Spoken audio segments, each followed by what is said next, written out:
नमस्कार, आपका स्वागत है। दोस्तों, हमारे प्राचीन धर्म ग्रंथों में गाय को एक अत्यंत महत्वपूर्ण और पवित्र पशु माना जाता है। शास्त्रों में गाय को माता कहा गया है और समस्त देवी देवता इनका पूजन करते हैं। गौ माता के शरीर में 33 कोटि देवी देवताओं का निवास होता है। गाय एक अत्यंत पवित्र, निर्मल, शांत, निष्पाप जीव है। ऋग्वेद में इसे संसार का पालन पोषण करने वाली कामधेनु माता कहा गया है। इसके दर्शन मात्र से मनुष्य के हजारों पाप नष्ट हो जाते हैं। इसीलिए कभी इस निष्पाप गौ माता पर अत्याचार नहीं करना चाहिए। गाय को कभी मारना नहीं चाहिए और कभी उन्हें कष्ट नहीं देने चाहिए। गाय को मारना शास्त्रों में सबसे बड़ा पाप माना गया है। दोस्तों, भगवान श्री कृष्ण को गायों से विशेष लगाव था। उन्हें गौ माता बहुत अधिक प्रिय थी। श्री कृष्ण के अनुसार गायों की सेवा करना ही सर्वश्रेष्ठ धर्म है। इससे बड़ा पुण्य का कार्य संसार में दूसरा कोई नहीं। कलयुग की भविष्यवाणी करते हुए भगवान श्री कृष्ण कहते हैं कि कलयुग में जब धर्म का लोप हो जाएगा तब मनुष्य गाय की सेवा नहीं करेंगे। मनुष्य केवल दूध के लिए ही गाय को पालेगा। दूध के लिए वह गाय को बहुत कष्ट देगा, जिसके परिणाम स्वरूप कलयुग में पाप और अधर्म उसके चरम पर होगा। कलयुग के अंत का लक्षण बताते हुए श्री कृष्ण कहते हैं, जब संसार से गायें समाप्त हो जाएंगी तब कलयुग का अंत होगा। जो मनुष्य कलयुग में भी गाय की निस्वार्थ भाव से सेवा करेगा वह सुख समृद्धि प्राप्त करेगा। जो स्त्री रसोई में बनी पहली रोटी गौ माता को खिलाएगी वह सदा सुहागिन और सौभाग्यशाली रहेगी। जो लोग अपने घर में गाय से प्राप्त पंचगव्य को घर में रखेगा उसके घर में कभी दुख दरिद्रता नहीं आएगी।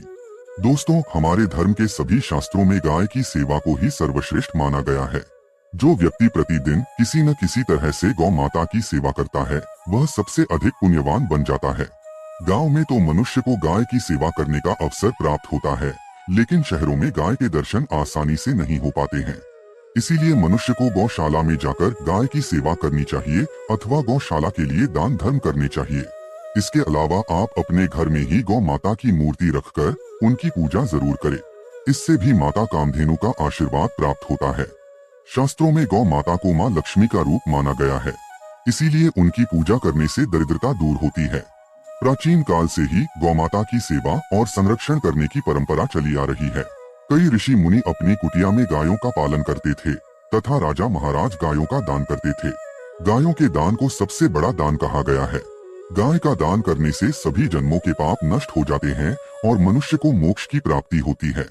आज हम आपको गौ माता के संबंध में बहुत ही महत्वपूर्ण बातें बताने जा रहे हैं।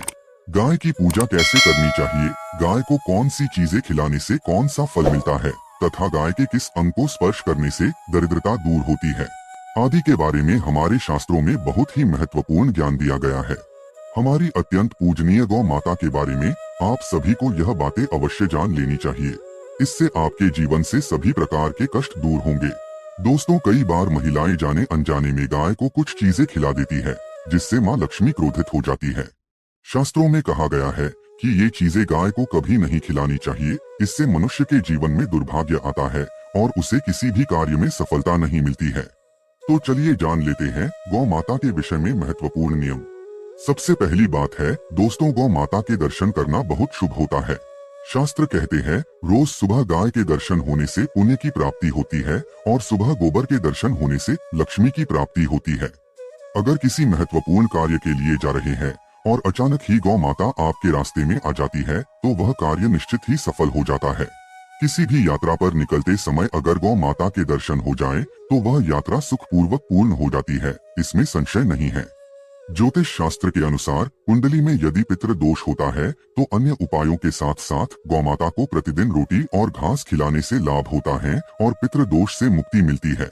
इसी तरह कुंडली में यदि शनि की 7.5 या महादशा है तो हर शनिवार और अमावस्या को काले रंग की गाय को घास या रोटी खिलाएं और उसकी पूजा करें। इससे शनि दोष कम होता है। गौमूत्र यानी कि गाय का मूत्र बहुत ही उपयोगी, पवित्र और स्वास्थ्य की दृष्टि से अत्यंत हितकारी होता है। आध्यात्मिक दृष्टि से तो गौमूत्र का महत्व है ही, साथ ही वैज्ञानिक और स्वास्थ्य की दृष्टि से भी गौमूत्र के बहुत से लाभ बताए गए हैं। गौमूत्र में बहुत से खनिज पदार्थ और स्वास्थ्य वर्धक तत्व होते हैं जो हमारे शरीर की शुद्धि करते हैं और बहुत से रोगों से भी बचाते हैं।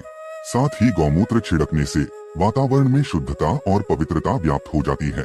इसीलिए हमारे शास्त्रों में शरीर को निरोगी रखने के लिए प्रतिदिन गौमूत्र का सेवन करने तथा घर में गौमूत्र छिड़कने के लिए कहा गया है। कुंडली में शुक्र ग्रह की स्थिति को मजबूत करने के लिए ज्योतिष शास्त्र के अनुसार सुबह के भोजन में सबसे पहली रोटी निकालकर एक सफेद गाय को खिलाना शुभ माना जाता है। अगर आपकी कुंडली में बुध ग्रह कमजोर है या आपको किसी कारण इसके दुष्प्रभाव झेलने पड़ रहे हैं, तो हर बुधवार के दिन गाय को हरा चारा खिलाना शुरू कर दें। इससे बुध से जुड़े दुष्प्रभाव दूर होंगे और आपको तमाम समस्याओं का हल मिल जाएगा। अगर कुंडली में मंगल दोष है, जिसके कारण आपके जीवन में कई तरह की परेशानियां हैं, तो लाल रंग की गाय की सेवा करें। मंगलवार के दिन गाय का पूजन करें और उसे गुड़ और चने आदि खिलाएं। बृहस्पति ग्रह को जीवन के सभी मांगलिक कार्यों का कारक माना जाता है। ऐसे में अगर किसी व्यक्ति के जीवन में विवाह आदि मांगलिक कार्यों में विघ्न निर्माण हो रहे हैं, तो उन लोगों को कुंडली में बृहस्पति ग्रह की स्थिति को मजबूत करने के लिए रोटी पर गुड़ और चने रखकर गाय को खिला देना चाहिए। इससे आपको शुभ परिणाम प्राप्त होते हैं। अगर घर में अशांति है, लड़ाई झगड़े होते रहते हैं, तो घर में सुख शांति बनाए रखने के लिए घर के अंदर गाय के गोबर से बने उपले को जलाना चाहिए और उसका धुआं संपूर्ण घर में फैलाना चाहिए। इससे घर की नकारात्मक ऊर्जा नष्ट होती है और सकारात्मक ऊर्जा में वृद्धि होती है। गाय के दूध, दही, घी, गोबर और गौमूत्र से बनने वाले मिश्रण को पंचगव्य कहते हैं। पंचगव्य को पापनाशक कहा जाता है और हिंदुओं की एक धार्मिक विधि प्रायश्चित करने में इसका उपयोग किया जाता है। पंचगव्य को बनाने वाली सभी वस्तुएं अत्यंत उपयोगी होती हैं, जो स्वास्थ्य के लिए लाभदायक तो है ही, साथ ही औषधीय गुणों से भी भरपूर है। दोस्तों, अगर आपके द्वार पर गौ माता आती है, तो उसे बिना रोटी खिलाए जाने मत देना, नहीं तो आपको दुर्भाग्य का सामना करना पड़ेगा, क्योंकि जिसके द्वार से गाय बिना कुछ प्राप्त किए लौट जाती है, उसके घर से लक्ष्मी भी चली जाती है।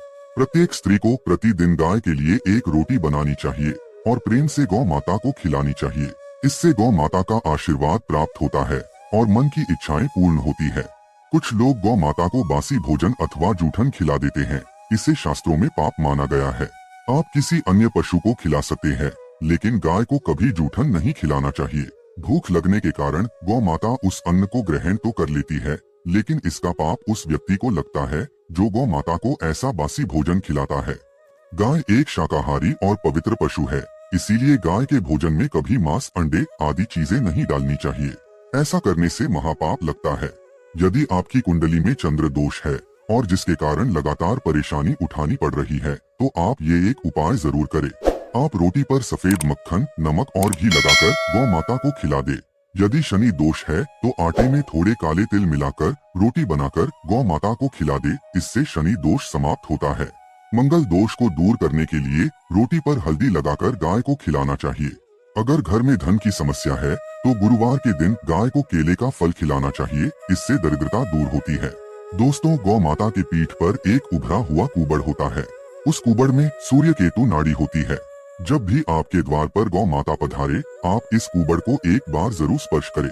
इससे आपके जीवन से सभी दुखों का अंत होगा और धन संपत्ति की प्राप्ति होगी। शास्त्रों में कहा गया है, जो मनुष्य तन मन धन से गौ माता की सेवा करता है, वह मृत्यु के बाद वैतरणी नदी को गौ माता की पूंछ पकड़कर पार कर लेता है। उस व्यक्ति की अकाल मृत्यु नहीं होती है और उसे मोक्ष की प्राप्ति होती है। जिस व्यक्ति के भाग्य की रेखा सोई हुई है, अगर वह व्यक्ति अपनी हथेली पर गुड़ रखकर गौ माता की जीभ से चटाता है, तो उसकी सोई हुई भाग्य रेखा खुल जाती है और उसका दुर्भाग्य सौभाग्य में परिवर्तित हो जाता है। तो दोस्तों, इस प्रकार से आप सभी गौ माता की सेवा जरूर करें। उम्मीद है आपको यह जानकारी अच्छी लगी होगी। वीडियो को लाइक जरूर करें और कमेंट में जय गौ माता और जय श्री कृष्ण जरूर लिखें। साथ ही चैनल को सब्सक्राइब करें। आप सभी का धन्यवाद।